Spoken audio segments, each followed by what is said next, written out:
जय श्री कृष्ण। राधे राधे। आप सभी को अनंत चतुर्दशी व्रत की हार्दिक शुभकामनाएं। आज आप सुनेंगे अनंत चतुर्दशी की संपूर्ण कथा, जो श्रद्धापूर्वक ध्यान से सुनना।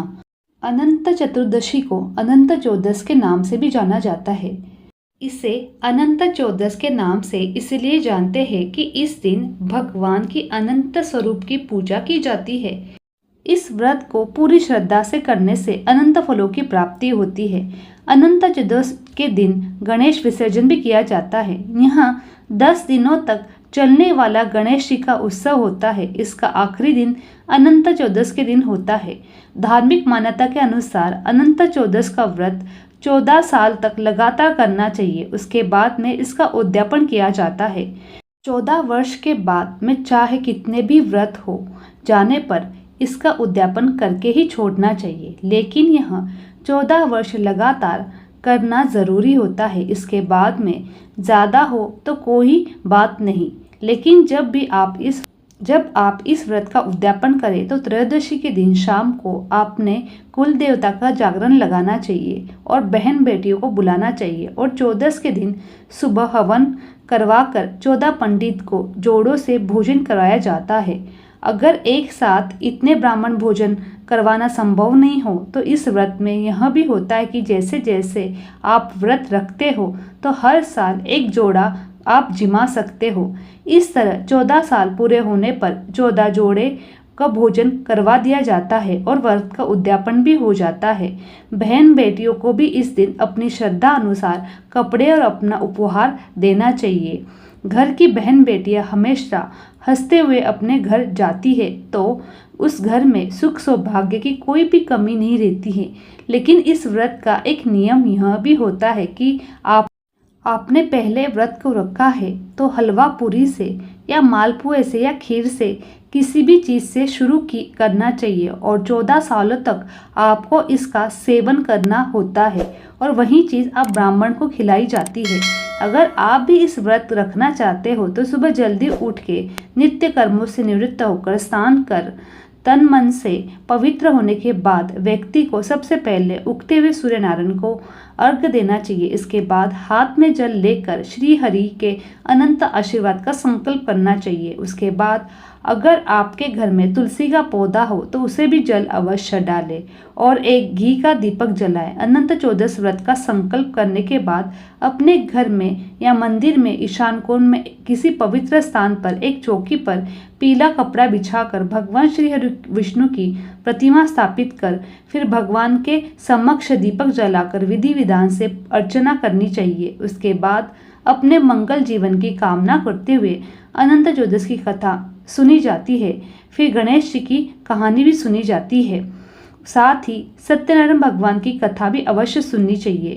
इस पूजा में 14 गांठों वाला धागा जरूर बनाएं और अपने हाथ में या बाजू में जरूर धारण करें। इसका मतलब होता है कि यह श्री हरि का प्रतीक माना जाता है, जिसे भी विधि विधान से पूजा करने के बाद अपनी बाजू में धारण करना चाहिए। ऐसा करने से हर पल भगवान श्री हरि हमारी रक्षा करते हैं और हमें जीवन में सभी प्रकार का सुख सौभाग्य प्राप्त होता है। जब भी आप इस धागे को धारण करते हैं यानी बाजू में बांधते हैं, उस समय भगवान का नाम लेकर उसे बांधना चाहिए। अगर हम इस तरह पूरी श्रद्धा पूर्वक इस व्रत को करते हैं तो हमारी सभी मनोकामनाएं पूर्ण हो जाती है। आइए सुनते हैं अनंत चतुर्दशी की व्रत कथा। एक समय धर्मराज युधिष्ठिर ने राजसूय यज्ञ किया। यज्ञ मंडप का निर्माण सुंदर एवं अद्भुत था। अद्भुत ऐसा था कि जिसमें स्थल में जल और जल में स्थल दिखाई देता था। यज्ञ मंडप की शोभा निहारते निहारते दुर्योधन चल रहा था, किंतु जल की जगह स्थल समझकर आगे कदम बढ़ाए तो जल में गिर गया। द्रौपदी ने उसको देखे जा रही थी। दुर्योधन के गिरते ही हंसते हुए कहा, अंधे की संतान भी अंधी होती है। द्रौपदी के यह शब्द मजाकिया तौर पर कहे हुए थे, किंतु दुर्योधन के हृदय में बाण की तरह चुभ गए और मन ही मन प्रतिज्ञा की कि द्रौपदी इसका बदला जरूर लूंगा। कुछ दिनों के बाद दुर्योधन व उसके मामा ने पांडवों को छल कपट से जुए में हराकर 12 वर्ष का वनवास भोगने का हुक्म दिया। वनवास ने उनको अनेकों कष्टों का सामना गुजारना पड़ा। पांडवों की कष्ट पीड़ा देखकर कृष्ण भगवान पांडवों से मिलने आए। धर्मराज युधिष्ठिर ने आकर कृष्ण जी को प्रणाम किया और दुख से छुटकारा पाने का अनुरोध किया। तब कृष्ण ने उन्हें भगवान अनंत का व्रत करने को कहा। इस व्रत को करने से तुम्हें खोया हुआ राज्य दोबारा मिल जाएगा और तुम्हारा वनवास भी शीघ्र कट जाएगा। इस वार्तालाप के बाद श्री कृष्ण जी ने युधिष्ठिर को एक कथा सुनाई। प्राचीन काल में सुमंत नाम का एक ब्राह्मण था। उसे एक सुशीला नाम की अत्यंत सुंदर कन्या थी। ब्राह्मण ने सुशीला का विवाह कौंडल्य ऋषि के साथ कर दिया था।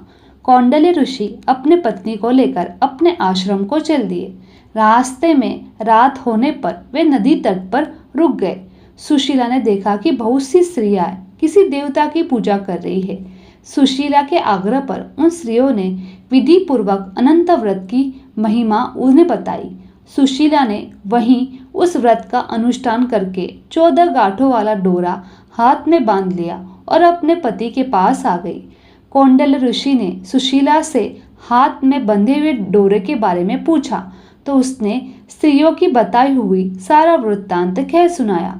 अपनी पत्नी सुशीला से यह वृत्तांत सुनकर कौंडल्य ऋषि नाराज हो गए और अपने पत्नी को आदेश दिया कि इसको खोलकर अग्नि में डाल दे। पत्नी ने ऐसा नहीं किया तो कौंडल्य ऋषि ने उसका डोरा काट कर अग्नि में फेंक दिया। यह अनंत भगवान का अपमान था। कौंडल्य ऋषि की सुख संपत्ति नष्ट हो गई।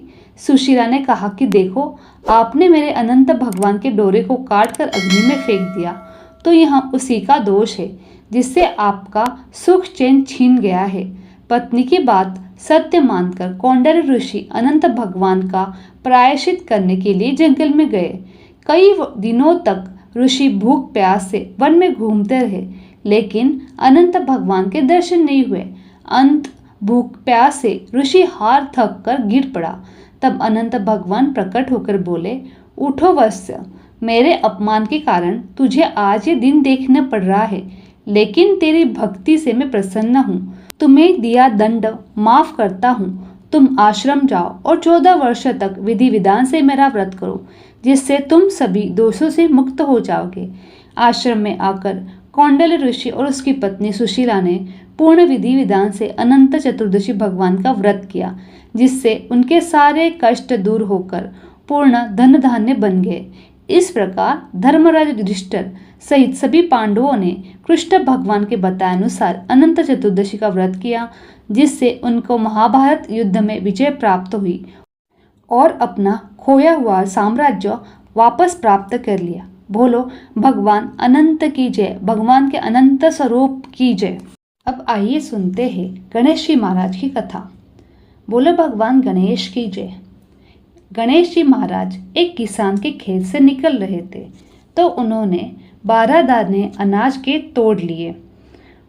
कुछ आगे चलकर गणेश जी विचार आया कि मैंने तो किसान के खेत से चोरी की है। प्रायश्चित करने के लिए गणेश जी महाराज उस किसान के यहाँ नौकरी करने लग गए और 12 वर्ष तक नौकरी करते करते गणेश जी भी उनके परिवार के सदस्य बन गए। एक दिन किसान की पत्नी निमट कर राख से अपने हाथ धो रही थी। गणेश जी ने देख लिया। गणेश जी पास आकर बोले कि माता, यह राख से हाथ धोना गलत है। शौच जाकर मिट्टी से हाथ धोना चाहिए। चलो मिट्टी से हाथ धो। और गणेश जी ने किसान की पत्नी का हाथ मिट्टी से धुला दिए। किसान की पत्नी उससे नाराज हुई और किसान से बोली, यह कैसा नौकर रख रखा है, मुझे बात बात पर परेशान करता है। किसान ने गणेश जी को बुलाकर पूछा कि तूने मेरी पत्नी के मिट्टी से हाथ क्यों धुलाए? तू कौन होता है ऐसा करने वाला? गणेश जी ने जवाब दिया कि मैंने तो सही सीख बताई है। ये राख से हाथ धो रही थी। राख से भी कभी हाथ शुद्ध नहीं होते हैं। राख से हाथ धोने से घर की रिद्धि सिद्धि चली जाती है और मिट्टी से धोने पर आती है। किसान ने सोचा कि यह गणेश बहुत होशियार है। अंत किसान ने गणेश जी को माफ कर दिया। कुछ दिनों बाद कुंभ का मेला आया तो किसान बोला कि गणेशिया मेरी पत्नी को कुंभ में स्नान करा ला। किसान की पत्नी किनारे पर बैठकर नहाने लगी तो गणेश जी ने आगे ले जाकर गोता खिलाकर ले आए। घर आकर किसान की पत्नी अपने पति से बोली कि स्वामी, गणेशिया को कुछ भी समझ नहीं आता, आदमियों के बीच मुझे आगे घिसटकर नहा लाया।